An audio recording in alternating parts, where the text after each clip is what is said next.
السلام علیکم ورحمۃ اللہ وبرکاتہ دوستوں. فرینڈز، روزہ کیا ہے؟ افطار کسے کہتے ہیں؟ سحری میں کیا ہوتا ہے؟ اعتکاف کیا ہے؟ لیلۃ القدر کیا ہے؟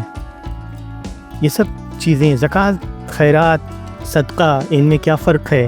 یہ سب بیسک چیزیں ہم جانیں گے اس ویڈیو میں، کیونکہ رمضان کے تعلق سے ان سب چیزوں کا کہیں نہ کہیں ایک کنیکشن ہے. تو یہ ویڈیو بہت اہم ہے ان لوگوں کے لیے جو لوگ دین کے بارے میں جاننا چاہتے ہیں اور روزے اور اس سے جڑی ہوئی چیزوں کے بارے میں جاننا چاہتے ہیں، یا وہ ینگسٹرز یا وہ نئے بچے جو کہ ابھی روزہ رکھنے کی عمر کو پہنچ رہے ہیں یا روزہ رکھنا شروع کرنے والے ہیں، یا وہ لوگ جو کہ دین کی جانکاری چاہتے ہیں. اور ان کے لیے بھی بہت ویڈیو اہم ہے جو کہ نیولی کنورٹ ہوئے ہیں، اسلام کے دائرے میں آئے ہیں اور وہ روزہ رکھنے کی تیاری کر رہے ہیں. یہ جانتے ہیں کہ روزہ کیا ہے. روزہ اسلام کے 5 پلرز میں سے ایک ہے. یہ اسلامک کیلنڈر کے 9th منتھ میں آتا ہے. عربی میں روزے کو صوم کہتے ہیں اور اردو اور فارسی میں اسے روزہ کہا جاتا ہے. رمضان میں ہی قرآن کا نزول ہوا اور اس مہینے میں ہر عبادت کا اجر اللہ تعالیٰ کئی گنا بڑھا دیتا ہے. اسی لیے یہ مہینہ ہمارے لیے بہت اہم ہے، اپنی نجات کے لیے، اپنی مغفرت کے لیے بھی. اس مہینے میں اللہ کی رحمت برستی ہے اور گناہوں کی معافی ہوتی ہے. رمضان کے 3 عشرے ہوتے ہیں جو 10-10 دن کے ہوتے ہیں. لیلۃ القدر آخری عشرے کی آڈ نائٹس میں ہمیں ڈھونڈنا چاہیے، یعنی ان آڈ نائٹس میں ہمیں زیادہ عبادت کرنی چاہیے. جو سارے رمضان کے سارے دنوں میں اور ساری راتوں میں ہمیں بہت عبادت کرنی چاہیے، لیکن آخری عشرے کی ان طاق راتوں میں عبادت کا ثواب اور زیادہ ہے. اس میں عبادت کا ثواب 1000 مہینوں سے بھی زیادہ ہوتا ہے. آئیے جانتے ہیں اب سحری کیا ہے. سحری کو ہم سحور بھی کہتے ہیں. یہ عربی کا ورڈ ہے. سحور یا سحری اس کھانے کو کہتے ہیں جو فجر سے پہلے روزہ رکھنے کی نیت سے کھایا جاتا ہے. سحری کھانا ایک سنت ہے اور اس کی فضیلت بہت زیادہ ہے. حضور صلی اللہ تعالیٰ علیہ وسلم نے سحری کو ایک سنت بتایا اور اس کو برکت والا کھانا بتایا. سحری کھانے سے ہمیں روزہ رکھنے میں بھی آسانی ہوتی ہے کیونکہ دن بھر کے لیے طاقت ملتی ہے. جو سحری کا وقت ہوتا ہے وہ دعا کے لیے بہت اہم ہوتا ہے. دعا اور مغفرت کے لیے سب سے بہترین ٹائم ہوتا ہے کیونکہ اس وقت ہم نفلی نمازوں کا اور تہجد کا بھی اہتمام کرتے ہیں. حدیث میں آتا ہے کہ جو لوگ سحری کرتے ہیں ان کے لیے فرشتے دعا کرتے ہیں. فرینڈز، آئیے جانتے ہیں کہ افطار کیا ہے. تو افطار اس خاص وقت کو کہتے ہیں جب روزے دار مغرب کے وقت اپنا روزہ کھولتے ہیں. رمضان میں جب سورج ڈوبنے کے بعد پہلی چیز کھا کر یا پانی پی کر روزہ کھولا جاتا ہے تو اسے افطار کہتے ہیں. عام طور پر افطار کھجور سے یا پانی سے کھولا جاتا ہے، لیکن ہر جگہ کے رواج کے مطابق مختلف کھانے بھی شامل ہوتے ہیں. افطار بھی ایک بہت ہی بابرکت وقت ہے. اس وقت کی دعائیں بہت قبول ہوتی ہیں. تراویح کیا ہے؟ تو دوستوں، تراویح ایک خاص نفلی نماز ہے جو صرف رمضان کے مہینے میں عشاء کی نماز کے بعد پڑھا جاتا ہے. تراویح کی نماز 8 رکعت، 20 رکعت، 24 رکعت، 36 رکعت یا اس سے زیادہ بھی یا اس سے کم بھی ہم پڑھ سکتے ہیں. یہ نماز جماعت کے ساتھ مسجد میں بھی پڑھی جاتی ہے اور اکیلے بھی اس کو ادا کیا جا سکتا ہے. اس نماز میں، تراویح کی نماز میں، قرآن پاک کی تلاوت کی جاتی ہے اور اکثر مساجد میں اس کو پورا ختم بھی کرنے کا اہتمام ہوتا ہے. یہ عبادت اللہ کی قربت حاصل کرنے کا ایک بہترین ذریعہ ہے اور اس کی بڑی فضیلت بیان کی گئی ہے. تو ہمیں تراویح کا اہتمام کرنا چاہیے رمضان میں. رمضان میں اور غیر رمضان میں ہم زکوٰۃ کا بھی اہتمام کرتے ہیں، ہم زکوٰۃ بھی نکالتے ہیں. تو زکوٰۃ 5 پلرز ہیں، ان میں سے ایک پلر ہے. تو زکوٰۃ اسلام کا ایک بنیادی فرض ہے. ہر اس مسلمان پہ فرض ہے جو کہ صاحب نصاب ہو، یعنی کہ جس کے پاس اپنی ضرورت سے زیادہ چیزیں ہوں اور اس پر اس کا حق بھی ہو پورا، وہ اس کے پوزیشن میں کم سے کم 1 سال سے ہوں. یہ ایک مالی عبادت ہے جس میں اپنی کمائی کا 2.5% حصہ غریبوں، ضرورت مندوں اور حقدار لوگوں کو دیا جاتا ہے. اس عبادت کی بڑی فضیلت ہے اور مسلمان اس کو دل کھول کر کے رمضان کے مہینے میں ادا کرتے ہیں.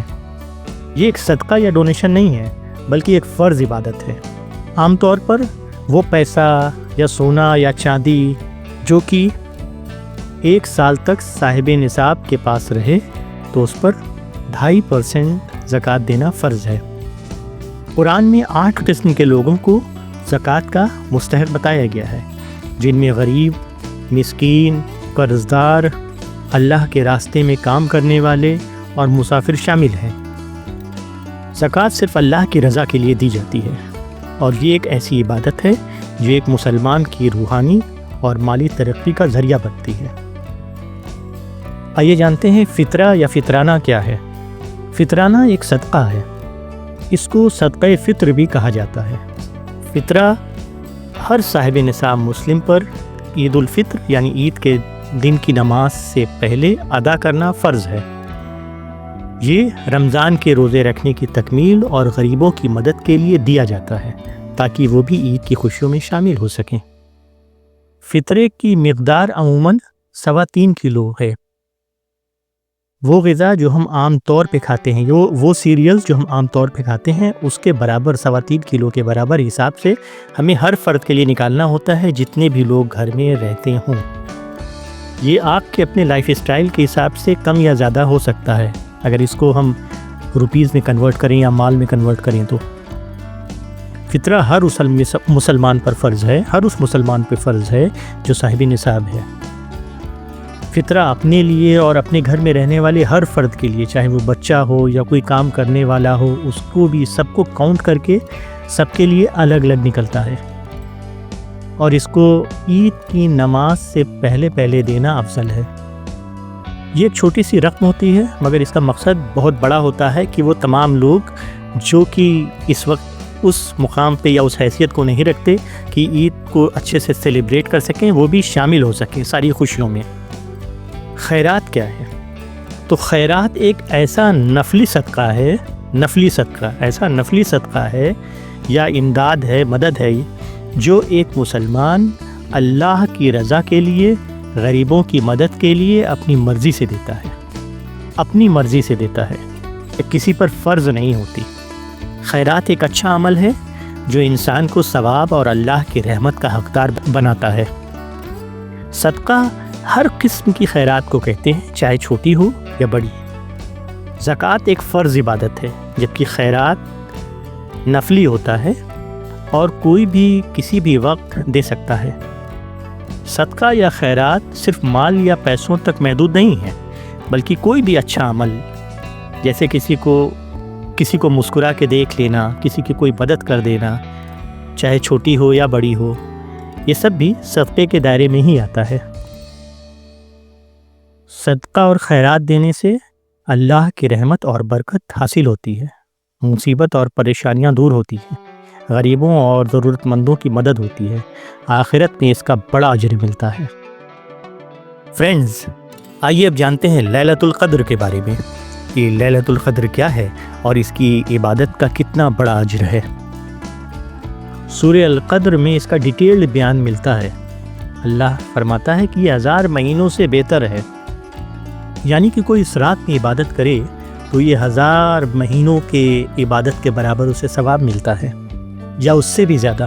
وہی رات ہے جس میں قرآن شریف کا نزول شروع ہوا، یعنی قرآن شریف حضور صلی اللہ تعالیٰ علیہ وسلم پر اترنا شروع ہوئی۔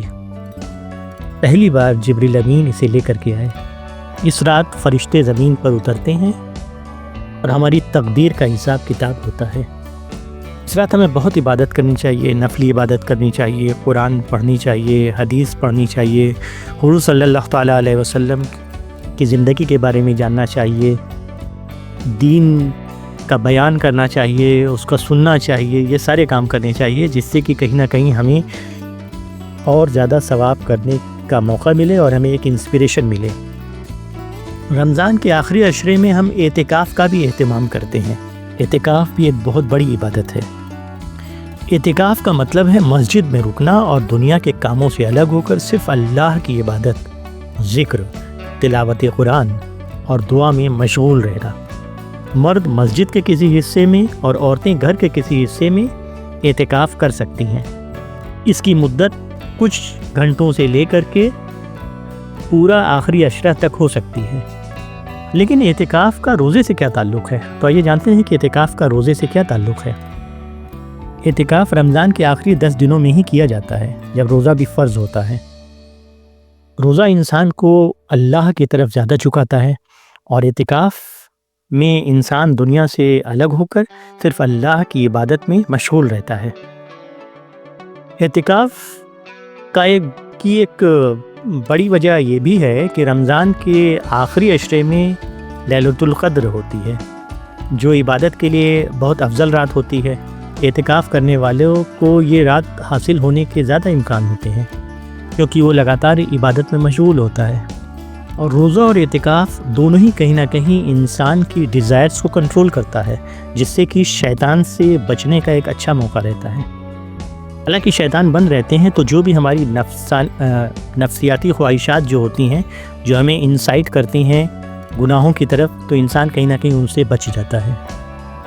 اس طرح سے یہ کچھ ٹرم تھے جو کہ ہم رمضان میں زیادہ یوز کرتے ہیں، اور اس ویڈیو کا پرپز یہی تھا کہ ہم ان ٹرمز کے بارے میں تھوڑا بہت جانکاری حاصل کر سکیں، تاکہ کہیں نہ کہیں ہم انہیں اپنے عمل میں بھی لا سکیں اور اپنی اس روزے کو بہترین بنا سکیں، اس مہینے سے زیادہ ثواب حاصل کر سکیں، اور دوسروں کو بھی ہم یہ تلقین کر سکیں، دوسروں کو بھی ہم یہ کمیونیکیٹ کر سکیں کہ وہ اپنے روزے کو کس طریقے سے بتائیں۔ اللہ سے دعا ہے کہ اللہ ہم سب کو صحیح راستے پر چلنے کی توفیق عطا فرمائے اور رمضان کی برکتوں سے نوازے، آمین۔ السلام علیکم ورحمۃ اللہ وبرکاتہ۔